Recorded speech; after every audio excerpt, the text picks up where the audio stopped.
Salam sejahtera Malaysia, denyut nadi suara rakyat bergema di channel ini. Terima kasih kerana telah bersama-sama dalam channel ini. Sebelum kita mulakan, mohon kiranya untuk anda menekan butang subscribe, like dan share. Sila tinggalkan komen anda untuk penambahbaikan pada video-video akan datang. Denyut nadi suara rakyat bergema di channel ini. Salam sejahtera Malaysia, denyut nadi suara rakyat bergema di channel ini. Selesai saja PAU 2022, pelbagai cerita menarik muncul. Pelbagai spekulasi muncul. Ada yang bikin panas, ada yang bikin sakit jiwa, ada yang makin sakit jiwa. Terbaru ini, Tengku Razali Hamzah mengumumkan satu perkara yang pasti membuatkan 3 juta ahli UMNO hampir nak tercirit-birit. Aduh, sampai hati juga Tengku Razali Hamzah, veteran UMNO ini, mengumumkan perkara yang amat dahsyat ini. Sebelum itu saya ingin ucapkan bilion terima kasih kepada semua yang sudah tekan butang subscribe, like dan share. Saya ingin ucapkan terima kasih, I love you all. Bagi yang belum tekan butang subscribe, sila tekan butang subscribe kerana ianya percuma. Bagi yang sudah tekan butang join member, terima kasih diucapkan. Bagi yang belum, anda boleh join member. Saya alu-alukan kerana bermula minggu depan kita akan berikan sevideo goodies, giveaway, merchandise, topi, cap, t-shirt, keychain, stiker dan sebagainya kepada semua member yang bertuah. Tengku Razali Hamzah mengumumkan supaya UMNO ditutup.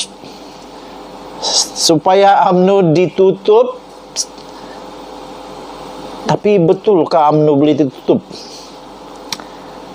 Kamu setujukah kalau UMNO ditutup? Saya tidak setuju. Saya tidak setuju untuk UMNO ditutup kerana UMNO merupakan satu parti yang sudah cukup bersejarah di negara Malaysia. Tetapi saya sokong sekiranya UMNO, sama ada dia menjadi kerajaan yang kuat ataupun dia menjadi pembangkang yang kuat. Tak payahlah nak bermimpi nak jadi kerajaan kalau tak mampu. Tak apa, jadilah pembangkang yang kuat. Datuk Seri Anwar Ibrahim 24 tahun jadi pembangkang, tak apa pun. Tak ada apa pun yang kurang dengan dia. Yang bertambah adalah kebijaksanaan. Wisdom dia makin kuat, kesabaran makin kuat. Mungkin ini masanya untuk UMNO bermuhasabah semula, merenung semula apa yang perlu dilakukan. Syukur kerana UMNO berada dalam kerajaan sekarang. Ini masanya untuk UMNO jadi kuat semula. Ambil peluang ini untuk bangkit semula. Jangan sia-siakan. Tengku Razali Hamzah berkata, tutup saja UMNO jika terus ditolak oleh rakyat. Itu kata Kuli. UMNO dilihat perlu melakukan perubahan untuk terus relevan atau berdepan dengan risiko terus ditolak oleh rakyat dalam pilihan raya akan datang. Saya setuju dengan kenyataan ini. Mesti dilakukan sesuatu untuk jadi terus relevan. Tapi apa yang berlaku sekarang ini, seolah-olah bukan ke depan tapi ke belakang pula. Perkara itu dinyatakan oleh veteran UMNO Tengku Razali Hamzah, yang menegaskan adalah lebih baik UMNO dibubarkan sahaja sekiranya terus ditolak rakyat. What? Saya tak setuju kalau UMNO dibubarkan. Tapi saya setuju kalau orang-orang yang patut dipecat, patut dikeluarkan daripada UMNO, patut digugurkan daripada jawatan, rebranding semula UMNO. Tapi jangan kasih bubar UMNO. Jangan kasih bubar. Cuma rebranding UMNO. Lakukan sesuatu supaya UMNO relevan semula. Itu yang kita mau, bukan dibubarkan. Kata Tengku Razali Hamzah, UMNO mesti ada perubahan. Saya setuju yang ini. Kalau tidak, UMNO tidak boleh hadapi pilihan raya negeri dan akan kalah teruk. Saya lagi setuju yang ini.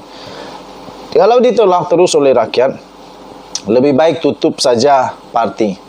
Katanya seperti dilaporkan Mingguan Malaysia pada hari ini. Ini seperti nada Tun Mahathir. Saya tidak setuju kalau UMNO ditutup. Dia berkata terpulang kepada barisan kepimpinan UMNO untuk menumpukan usaha bagi mendapatkan semula sokongan rakyat. Pada PRU 15 lalu, UMNO merekodkan prestasi yang paling buruk dalam sejarah apabila mereka hanya menang 26 kerusi parlimen berbanding 54 pada parlimen pada PRU 14 ketika Najib Tun Razak mengetuai pasukan ini.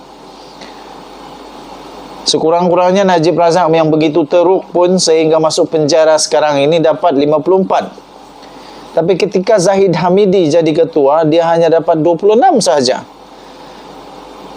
Yang menghairankan saya sampai sekarang, kenapa Zahid tak mau ditukar? Betulkah ahli UMNO betul-betul sebulat suara dan melalui akar umbi UMNO 190 ketua bahagian itu, betulkah betul-betul mereka mahu Zahid Hamidi terus menjadi ketua? Walaupun hanya 26 kerusi parlimen dimenangi ketika Zahid jadi ketua UMNO. Berbanding Najib Razak yang waktu itu memang teruk, dapat 54. Zahid Hamidi dapat 26. Ya ampun teruknya. Tapi mungkin itulah yang menyebabkan Khairi Jamaluddin, Ismail Sabri Yaakob sekarang ini duk bising. Karena perkara itu hampir tak logik bagaimana seorang ketua yang gagal boleh dilantik semula tanpa pertandingan. Parti komponen Barisan Nasional lain pula hanya menang 4 kerusi, 4 saja. MCA dan MIC hanya menang MCA, MIC, lepas itu apa lagi ya? PBRS kah apa itu satu lagi dalam Barisan Nasional hanya menang 4 kerusi saja. Menjadikan kerusi keseluruhan yang dimenangi oleh gabungan itu hanya 30 sahaja. Hanya 30 daripada 222. Sementara itu Tengku Razali Hamzah yang juga adalah bekas ahli Parlimen Gua Musang selama 12 panggal. 12 panggal sama dengan 60 tahun tuh. Yuk. Berpandangan kerajaan pada masa ini belum cukup kukuh.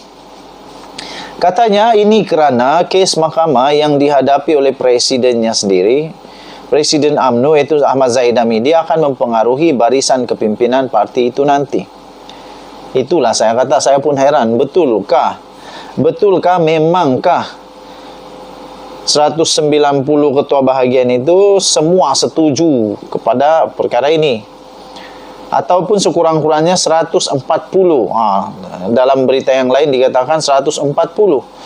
Betulkah 140 ketua bahagian menyokong Zahid Hamidi? Betulkah mereka betul-betul? Kenapa tidak diberi? Kalau betul ada 140, memang sah menang. Buat pemilihan pun menang. Kalau saya, supaya betul-betul absah, betul-betul tak ada lagi persoalan, betul-betul tak ada lagi yang dipersoalkan, saya sanggup bertanding kerana saya yakin menang. 140 confirm menang. Lagi pula Khairi Jamaluddin dan semua yang ingin melawan bertanding untuk mendapatkan kerusi nombor 1 UMNO ini memberikan pengesahan bahawa sekiranya menang mereka bekerja untuk parti, sekiranya kalah mereka akan menyokong kepada yang menang. Ini kan lebih baik. Mungkin sebab itu juga Tengku Razali Hamzah suarakan perkara ini. Tengku Razali Hamzah berkata juga, yang terakhir dia kata, keadaan sekarang ini masih tidak menentu. Sekarang ini walaupun Anwar Ibrahim mendapat sokongan dalam parlimen, beliau tetap bergantung kepada 30 ahli Parlimen Barisan Nasional, katanya lagi. Denyut nadi suara rakyat bergema di channel ini. Nampaknya Barisan Nasional jadi kingmaker sekarang. Dulu mereka adalah king, sekarang mereka terpaksa jadi kingmaker saja. Harap-harap UMNO akan jadi terus relevan. Denyut nadi suara rakyat bergema di channel ini. Jangan lupa tekan butang subscribe, like dan share. Kita jumpa lagi. Bye-bye.